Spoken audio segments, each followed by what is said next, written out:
muddooyinkii ugu dambeeyay dunidu waxay si aad uga hadashaa wax la yiraahdo horumar joogtaysan kaas oo astaantiisu tahay horumar kulminaya saddex arrimood oo kala ah horumar dhaqaale, dhowrsanaan deegaan iyo sinaan loo siman yahay wax ka dheefidda kheyraadka dabiiciga. Horumarku haddii aanu isu dheelitirnay saddexdaasi arrimood ee aynu soo sheegnay looma aqoonsanayo horumar wax ku oola. Dhinaca kale waxaa la ogaaday saamaynta horumarka aan joogtaysan inuu ku leeyahay fayaqabka ama dhowrsoonida deegaanka. Sidaas daraadeed waxaa la qabatimay tallaabooyin lagu hubinayo in horumarku aanu dhibaato u yeelan deegaanka, waxaana lagu eegaa mashaariic hadba la qabanayo. Markasta oo la hirgelinayo mashruuc horumarineed waxaa muhiim ah in la sameeyo hubinta saamaynta deegaanka sida uu qabo Axmed Ibraahim Cawaale oo kamid ah khubarada dhanka deegaanka ee Soomaaliland. Waxaa looga jeedaa markaas mashruuc marka la qabanayo ama mashruucaas ha noqdo mid samafal ha noqdo, mid hay'adeed ha noqdo, mid ganacsi ha noqdo, mashruuc kastoo baaxad leh waxaa muhiim ah in maaragtay la sameeyo wax la yiraahdo hubinta saamaynta deegaanka, taasoo ah iyadoo la eegayo muxuu mashruucaasi khatar ku yeelan karaa deegaanka, muxuu halis ku yeelan karaa. La eegi maayo uun khataraha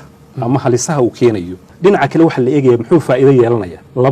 labadaas dhinacee laga eegayo xaggii faa'iidada iyo xaggii ma garanaysaa maaragtay dhibaatooyinka waxay hadhowto keenaysaa in la kala doorto oo dhinacyada laga eegayo waxa weeye maalan biyihii sidee buu mashruucu saamayn ugu yeelanaya.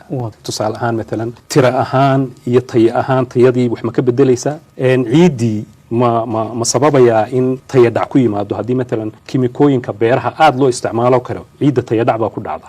waxaa laga eegayaa xagga noolaha kale marka bini aadanka laga tago noolaha kale ama duurjoogtii ama cayayaankii iyo waxa weeye deegaankii waa wada ool wax la yidhaahdo baa lagu wada jiraa moogta oo mid walba faa'iido waxbuu u taagan yahay ilaahay subxaana wa tacaala uu abuuray. waxaa kaloo laga eegayaa maaragtay dhinaca maalan dhiroonka ama dhirtii baa laga eegayaa, dhirtii sidee buu saamayn ugu yeelanaya. waxaa laga eegayaa marmarka qaarkood waxaa jira meelo la yidhaahdo meelaha la ilaaliyey ama waa protected zones baa la yidhahdaa. haddaynu xeebaheenoo kale eegno ma garanaysaa meelaha loo qoondeeyey in si gaara indhaha loogu hayo, waayo waxaa laga yaabaa in noolo gaari uu dhulka meelaha ku jiro. maalan jasiiradda rabshigoo kale waxay caan ku tahay shimbirahan hayaama, marka dabiicad waa special ecosystems baa la yidhahdaa. waxa weeye waa aag deegaano gaara oo indho gaara lagu eegayo. iyadoo sidaas ay tahay haddana waxaa jira dood ka taagan sida la isu waafajinayo horumarka iyo deegaanka, maadaama horumarku uu sababi karo xilliyada qaar isbeddel ku yimaada oogada sare ee dhulka. waana kan Maxamed Cabdi Cabdilaahi oo arrintaas sharaxa. horta way ku muransan yihiin qolooyinka loo yaqaano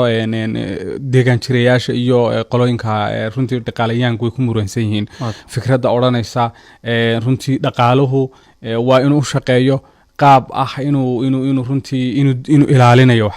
waayo waxay ku leeyihin haddii aan runtii la samaynin waxyaabo badan haddayna iska bedinin dhulka dushiisa ama runtii qaabka uu runtii u yaalo dee lama imanayo horumarkii kobci ma imanayo.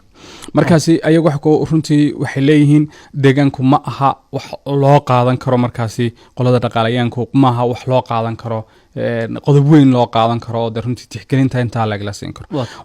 qolada deegaan jirayaashuna ay leeyihiin deegaanku waa meesha keliya ee laga samayn karo dhaqaalaha adduunyada inta ugu badan, marka haddaan la ilaalin isaga laftiisuna dhibaatay keenaysaa. wasaaradda deegaanka iyo isbeddelka cimilada Soomaaliland oo iyaduna ka duuleysa aragtida horumarka waara waxay dhowaan hirgelisay hagaha qiimaynta faabriibka deegaanka iyo bulshada. haddaba hagahan iyo waxa uu yahay waxay noo sharaxaya Aadan Axmed Xasan oo agaasimaha waaxda ilaalinta deegaanka ee wasaaradda deegaanka iyo isbeddelka cimilada Soomaaliland. hagahan qiimaynta raadinta deegaanka ee wasaaraddu soo saartay waxay ugu tala gashay markaa in ay mashaariicda horumarineed iyo arrimaha deegaanka la isku sidko oo iyadoo aan mashruuci laga tagaynin haddana deegaankii iyo bulshadii saamaynta uu ku yeelanayo waa in la ogaadaa.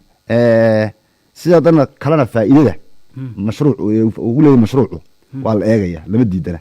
deegaankiina saamayntiisa baa la eegaya, deedna waa la isku dheelitirayaa. waxaana fursad siinaya mashaariicda in markaa la aqoonsado iyadoo lafteeda mashruucu maxaa faa'iido oo ku jira mashruucan, maxaa khasaaro oo ku jira, deedna la isku miisaamo. hadduu markaa mashruucii faa'iidadiisii ay ka badato kii waxyeeladii mashruuca waa la wadayaa. haddii laakiin khasaarihii nagaga imanaya mashruuca laftiisu uu deegaanka u ka bataba tii faa'iidada aan ka helaynin dee mashruuciina joojin noqonaysa. haddaba haddii aan la sabayn hubinta saamaynta deegaanka ama aan la raacin hagaha ay soo saartay wasaaradda deegaanka iyo isbeddelka cimilada Soomaaliland maxaa dhici kara? maxaase tallaabo laga qaadayaa ciddii u hoggaansami weyda qorshahan? kulley waddanku wuxuu leeyahay shuruuc aad u fara badan, marka gaabiska ku jira waxa weeye adduunyada badda inaga ma ahayna adduunyada kale ee wad soo koraysa shuruucda inta badan waxna waa lagu dhaqmo wax laguma dhaqmo. laakiin waxba inagu aan maxaas la odhan lahaa wadamada ugu fiican ee xagga shuruucda ku dhaqma ayaan odhan lahayn. hadduu xeer ku doona ha ahaado matalan xeerka deegaanka oo kale waxaa ka dhalanaya xeer hoosaado. marka xeer hoosaadada aanu dhammaystirno waa lagu dhaqmi doonaa. iminka hagahan aanu sameynay waxaanu ka sameynay xeerka maareynta deegaanka, marka waxaa la samayn doonaa haddii alla idmo xeer hoosaad kaasa markaa faahfaahinaya isagaa lagu dhaqmi doonaan